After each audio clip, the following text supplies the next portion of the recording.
Hello everyone, and welcome to my little corner of the internet where I set, work towards, and document the progression of my goals. My name is Melanie, and I'm so happy to have you with me here today. So this video I have been very excited to make because it is all about the books that I read in 2023 and a few from 2022 that I really wanted to include. But I spent this year reading. I originally had the goal to read 50 books this year, and I really only ended up reading 27, and some of them are really short, so I don't even know how much that counts. But you know what? I'm happy. Reaching an arbitrary number, it wasn't the goal or the reason that I made this goal. It was just to read more and to fall back in love with reading. And I can definitely say that I accomplished that this year. I am so excited to continue reading in 2024. So with that said, I'm going to go over and review the books that I read and let you know what was worth reading and maybe what wasn't. So the first book that I'd like to talk about is It Happened in the Florida Keys, and that is written by Victoria Shearer. And I have to say, this wasn't my favorite book. I definitely found there to be a lot of interesting and useful information in this book, and I learned so much about Florida and particularly the Florida Keys, which is, I live in Florida, so it's an important part of where I live, but also the Florida Keys have to be my favorite place in the world, to be honest with you. It's just such a magical, beautiful place that I value so dearly. So getting to learn about the history and seeing what brought it to where it is today, that was really special for me. But I will say that the writing, it was just really a struggle to get through. I really had to force myself to get through this book because the writing just came off as incredibly dry to me. So I really didn't think it was possible for a book to be so interesting and so boring at the same time, but that was definitely my experience with this. But either way, the Florida Keys have a very interesting history that are worth looking into. The next book or series of books that I read was actually the manga A Silent Voice. I did read it in German, so that was a really fun experience, just reading an entire manga series in a different language. That's the first manga series I've ever completed that wasn't in English. Actually, I think it's the first manga series I ever completed in my life at all, now that I think about it. But it was really enjoyable. I loved it. It filled in a lot of details that weren't included in the movie. So a lot of things that didn't quite make sense in the movie did make sense when they were explained in the manga. But with that said, if you don't quite have the desire to read 7 mangas for the story, or you'd at least like to kind of know a little more about it before making such a commitment, I would definitely recommend watching it. It's on Netflix. It's one of my favorite movies of all time. That's really the reason that I read the manga in the first place. And wow, it is beautiful. And I will just say, I did read the first 6 of them in 2022. So 2023, I only read part 7, but it still made it into my 2023 list. Before I forget to say, this book was written by Yoshitoko Oima, who I'm not sure if I'm pronouncing that correctly, so I apologize if I'm not. But yeah, a really beautiful book. Highly recommend it. The next book is Die Silberne Kugelschreiber, which translates to The Silver Pen in German, by Angelica Bonn. And it's just a book for people who are learning German. And there's a lot of words that are, written in bold, so you can look them up at the end of the chapter. It was honestly, I have to say, for a German learner series, it was a really good book. It felt like a young adult fiction novel. I didn't feel like I was reading something that only existed to teach people something. It was actually written by somebody who clearly loves literature, and it gave me that warm fuzzy feeling in the end. So I definitely recommend this for anybody who's learning German and appreciates literature and reading. It's about a young girl who is a writer, and she's kind of given up on herself and has lost faith in her own abilities because of an abusive relationship. And it's just a very interesting story because it's kind of told through the story of her pen that she misplaces and kind of goes on a journey around the city she lives in and ends up back with her. And I just thought it was a really cute, wholesome story, and I would definitely recommend it. The next book I want to talk about, I did read in 2022, but I just had to include it in this list because it honestly is one of the best books I ever read in my entire life, and that is Pope Joan, written by Donna Wolfpack Cross. And oh my god, what an incredible story that's actually based off of somebody that is not proven to have been a real figure in history, but is highly believed, and many people believe there is solid evidence for her existence. And it's pretty much just a woman who was an intellectual who disguised herself as a man because being an intellectual woman was not acceptable during this time period. It was like 500 years ago or maybe 800 years ago, somewhere in that era.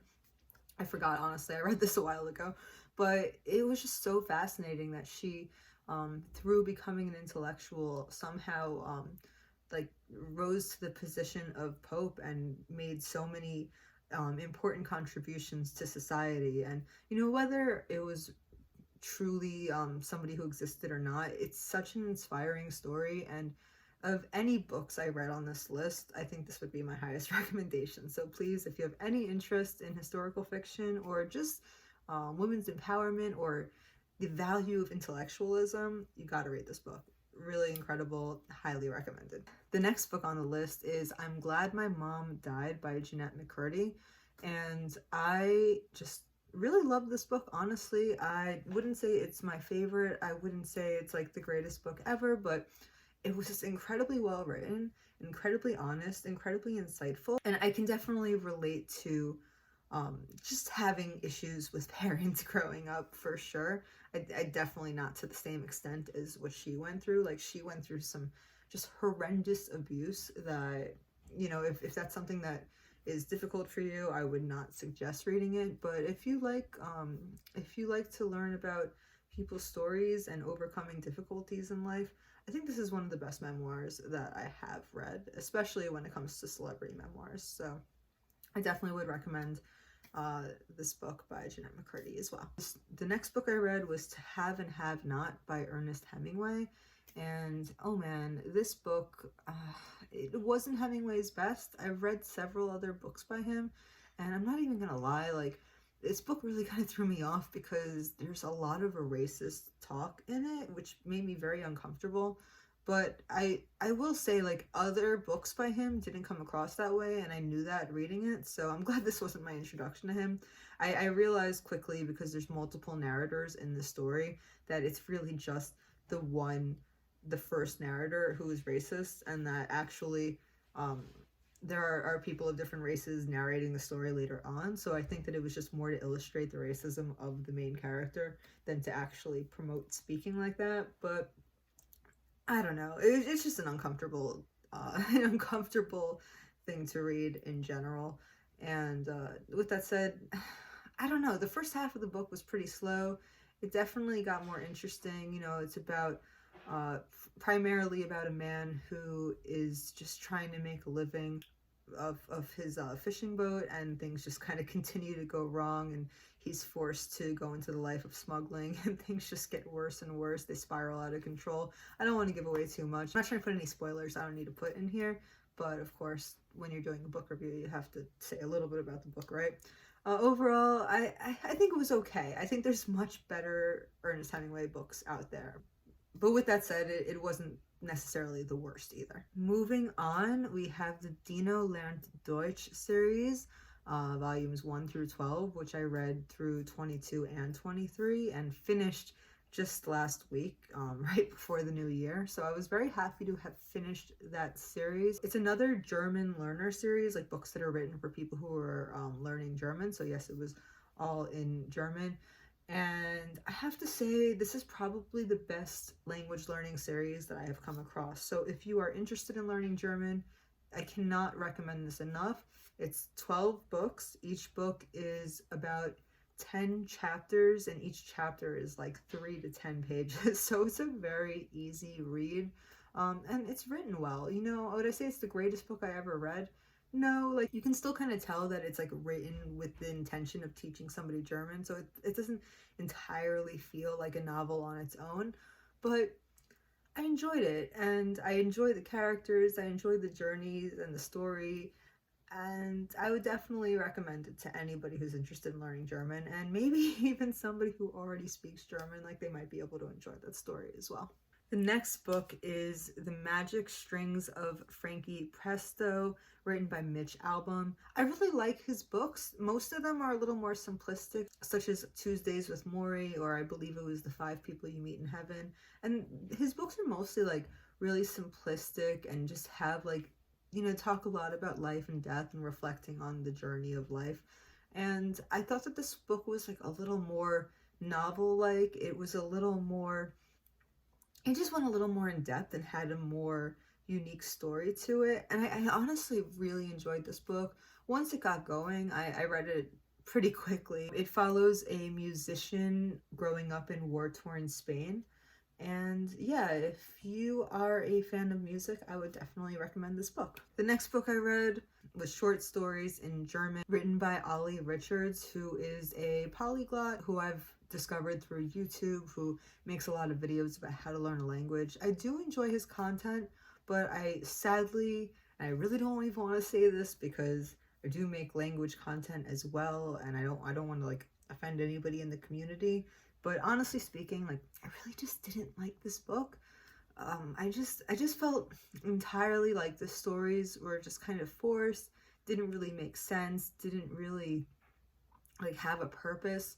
Some of the stories were kind of cute, but like most of them, I just kind of felt annoyed. Like there was this one story about a girl who was in the woods with her friend and he went missing, and she spent the next day like the next 24 hours just panicking, like not knowing where he was.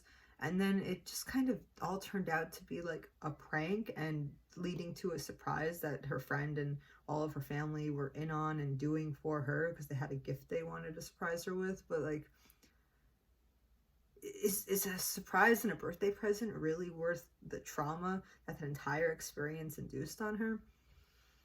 I don't know. I don't think so. I just think if you want to read stories that are written to help you learn German, you can either read children's stories or, you know, the other books I mentioned, the Silberne Kugelschreiber. I believe Angela Von has other German learning books that I have not read yet, or the Andre Klein DinoL Deutsch series, and also he's written several other books as well. So I would just much sooner recommend those.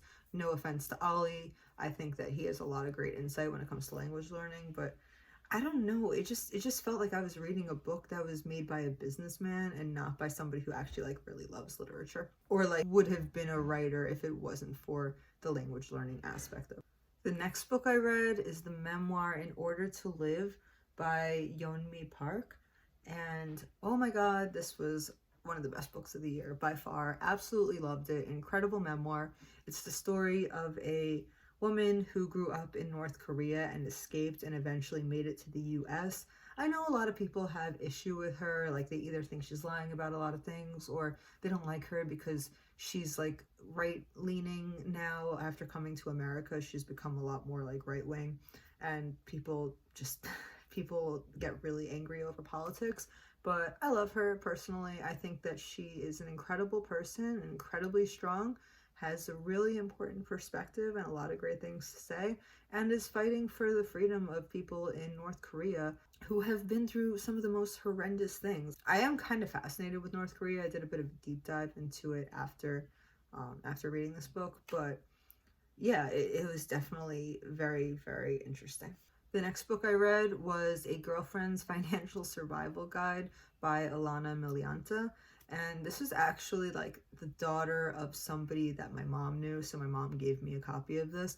And I'd say it was helpful and it wasn't boring, but like, do I really enjoy reading financial advice? Not really, but there was a lot of useful information and it in a very easily digestible form. So this is the type of book that like I'm just gonna hold on to and use it as a reference instead of, I really don't even think I retained much of the information. Like this kind of stuff goes in one ear out the other, but for that reason, I think that it's a very crucial resource for me to have, and I'm very thankful that I read it and now own it. So I would recommend it, but not for entertainment purposes. The next book I read was Miami Noir. It's just a collection of short stories about dark things that have transpired in the Miami region. And I would say this is like another book that there was a little bit of racism in there. So that like, once again, I mean, a lot of it is written 100 years ago. So, you know, you have to take that into consideration when you read books that were written at times where like different things were acceptable. But I'd say most of the stories were pretty good, especially like more of the newer ones. Like in the beginning, the book was kind of going slowly, but a lot of the stories towards the end got very, very interesting. And I'd say I'd recommend this, especially if you're interested in like crime-based fiction and, you know, anything that's just like a little bit darker. The next book I read was The Four Agreements by Don Miguel. And this was given to me by my best friend, Nicole. So shout out to Nicole. You're the absolute best. And I love you so very much. Thank you. I'd say it was a good book. You know, it's the type of book where it's like, you kind of know the things that it's telling you, but you might not necessarily be applying them to your life. And it's always good to have a reminder. For those of you who don't know, the four agreements are just four principles that can apply to your life and make for a more peaceful life. And that is, 1, be impeccable with your word. 2, don't take anything personally. 3, don't make assumptions. And 4, always do your best.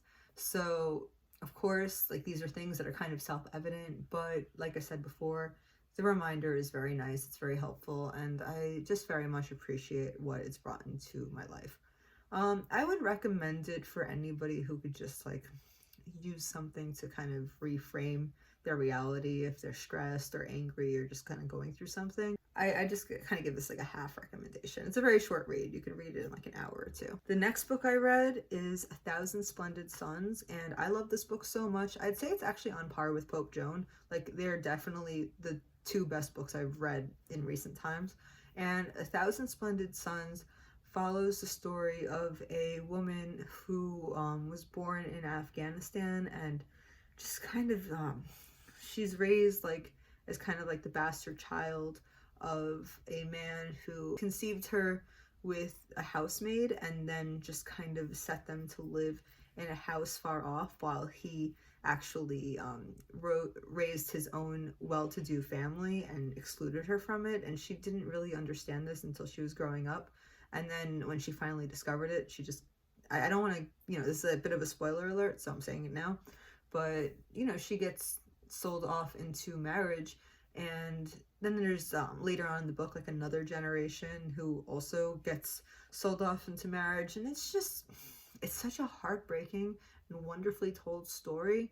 And I totally give this a 5 out of 5 stars. Like, I give it a 6 out of 5 stars if I could. One of the best books I ever read in my life. And I recommend it to absolutely everybody who likes to read. The next book I read is Art and Fear by David Bales and Ted Orland. I enjoyed this book. I thought it was kind of hard to get through because it's just like a very emotional read for me, and it wasn't necessarily the most entertaining, but there's just a lot of philosophy and perspective on how creating art and being vulnerable with that process evokes fear and like how to overcome it, and just different ways to look at it and approach art making with this knowledge. I would recommend it to anybody who is an artist, especially anybody that has had like creative blocks in their life. I think that this is a very useful book. Maybe not the most entertaining, but it also wasn't a boring read with that said. The next book I read was another memoir by Paris Hilton, Paris the Memoir. And, you know, it's funny because I'm really not that into celebrity culture, but for some reason this year I did read a handful of celebrity bios or memoirs, and I'd say this one was pretty interesting. I was honestly inspired by a friend of mine who told me like she met Paris Hilton a long time ago and that she was actually like a very interesting and kind person, and I've always just been a little bit interested in knowing her story since then. And I will say, like, she's had an interesting life. I'm not one to believe that just because somebody's like rich doesn't mean they have problems and that they're not human and that we can't learn from them. I think that we're all a lot more connected than people seem to think. And she had a really traumatizing experience being sent to a correctional school that turned out to be completely abusive when she was younger. And I think it's worth a read. I mean, it's definitely written in the voice of Paris Hilton, so I'll just say that much.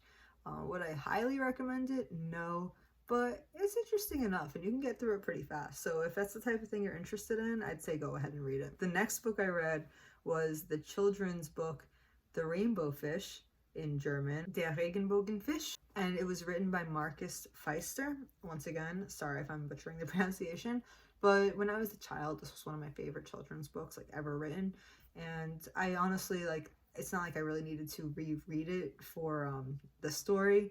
I just reread it because I just wanted to, you know, have something easy to read in German, but I definitely would recommend this to anybody with children. I think that this is an incredible book for children to read. The next book I read was another children's book, but this was like the type of book that's actually really for like infants, or maybe not infants, but like babies around 1 year old. Like it's not something that you would read as an adult, but I did read it in Haitian Creole, which is the language it was written in, and that book was En haut ak en bas, which means high and low.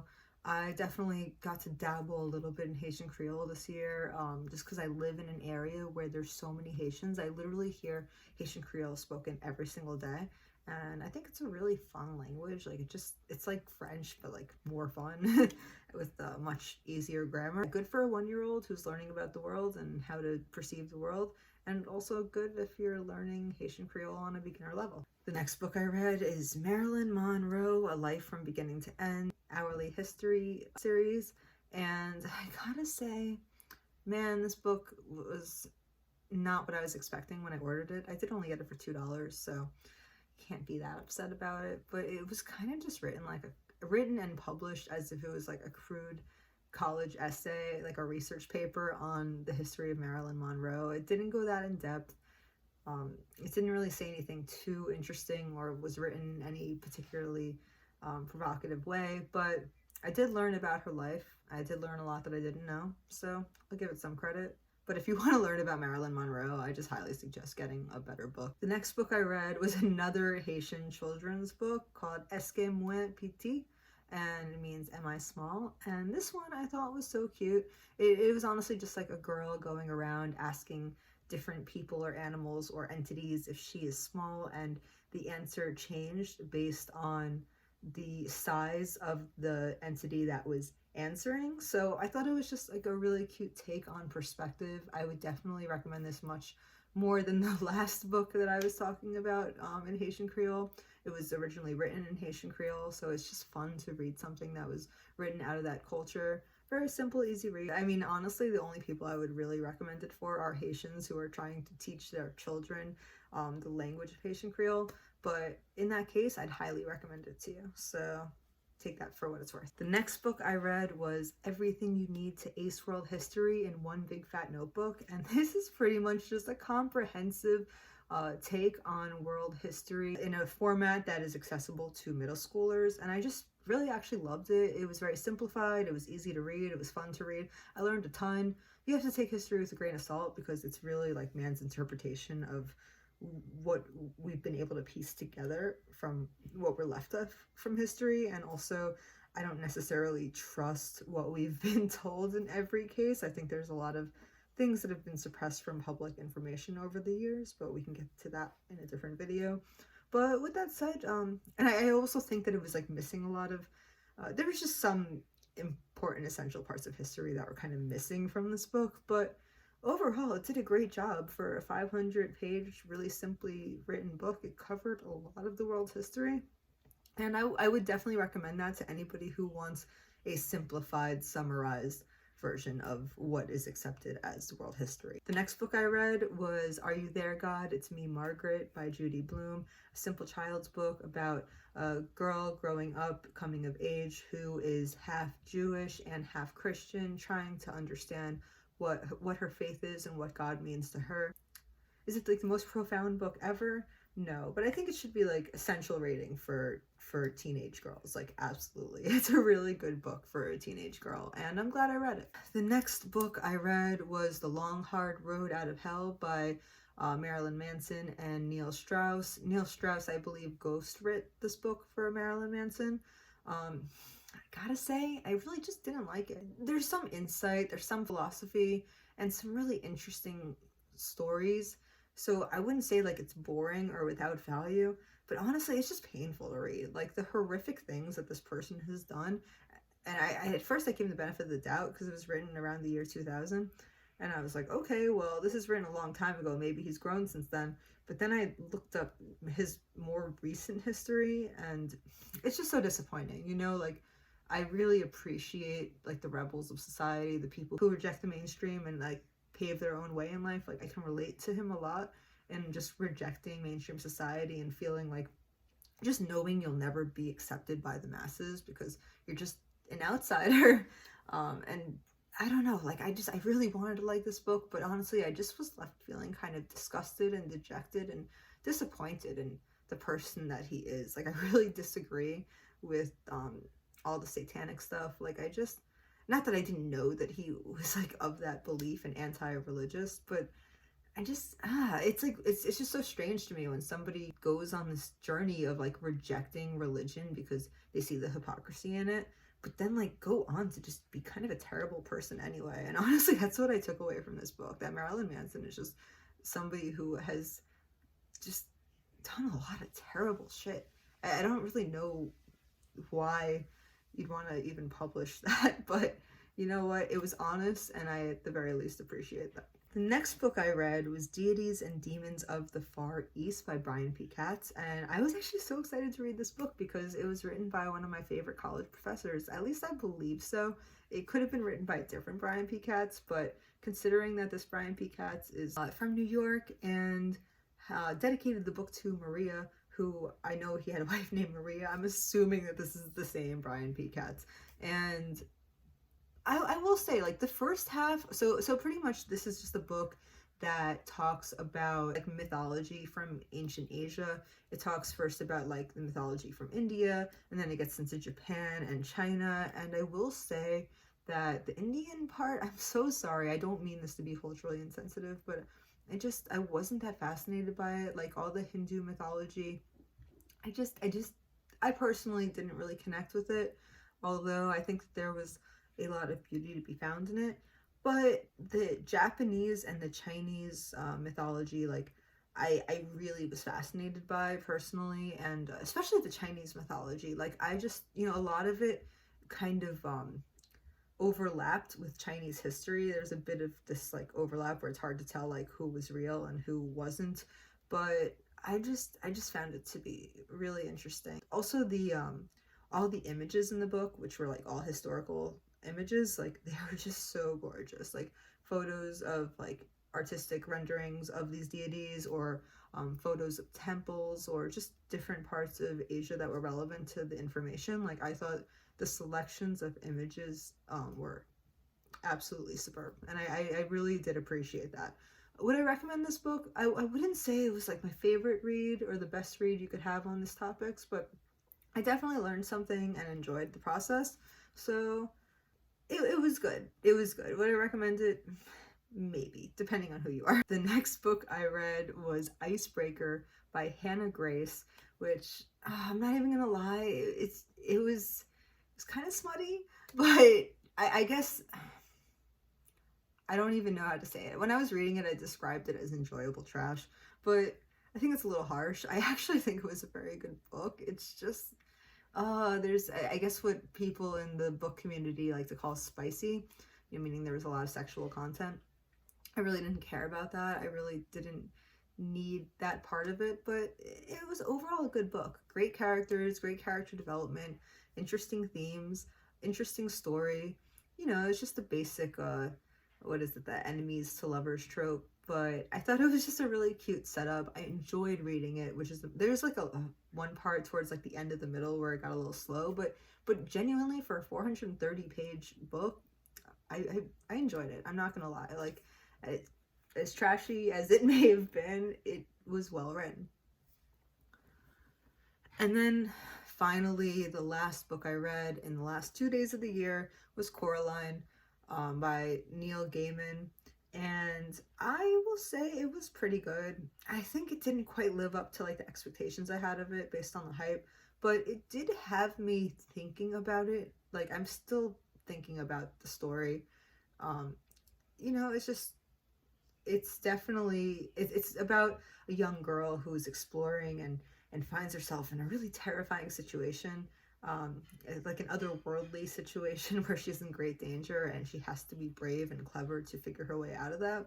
And I thought it was good. Would I recommend it? Probably to some people. Wasn't my favorite, definitely not, but all in all, I enjoyed it. I'm glad I read it, and I got through it in a couple hours, so it's a very easy read. And that is all of the books that I read in 2023 and a few from 22. But I really appreciate you watching, and I will see you in the next one. Bye!